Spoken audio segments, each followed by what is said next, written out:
Welcome back sa aking channel. Comedy queen Ai de las Alas ibinuking sa publiko na bumili ng singsing ang dati niyang asawa na si Gerald Sibayan para sa bago nitong babae. Gerald engaged na sa bago niyang karelasyon, panuurin at pakinggan ang buong detalye.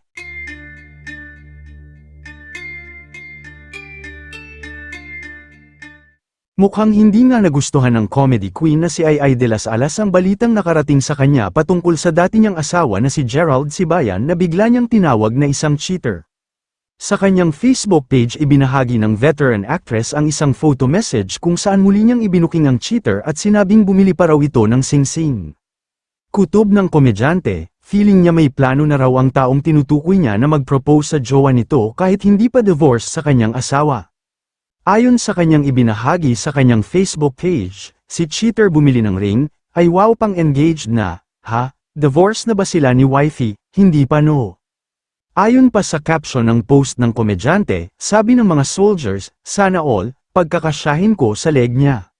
Samantala, hindi man pinangalanan ni Ai ang cheater, pero marami ang naniniwala na netizens na ang kanyang estranged husband na si Gerald Sibayan ang kanyang tinutukoy, dahil sa ginawa nitong pakikipaghiwalay sa kanya na walang dahilan.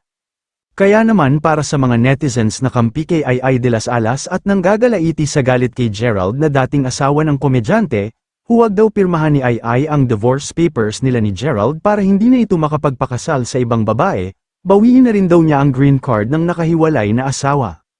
Para may pa-deport na ito sa Pilipinas, dahil kung patuloy daw na pagbibigyan ni Ai ang gusto ng dati niyang asawa at maawa siya dito, ay panigurado na siya ang talo at magdudusa sa huli dahil sa ginawang panluloko sa kanya.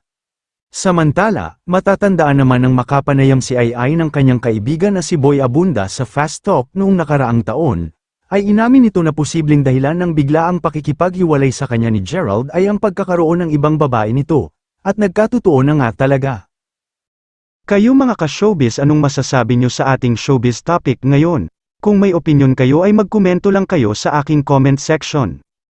At syempre kung bago pa lang kayo sa aking channel ay mag-subscribe na kayo para lagi kayong updated sa mga showbiz trends na ina-upload ko. Maraming salamat po.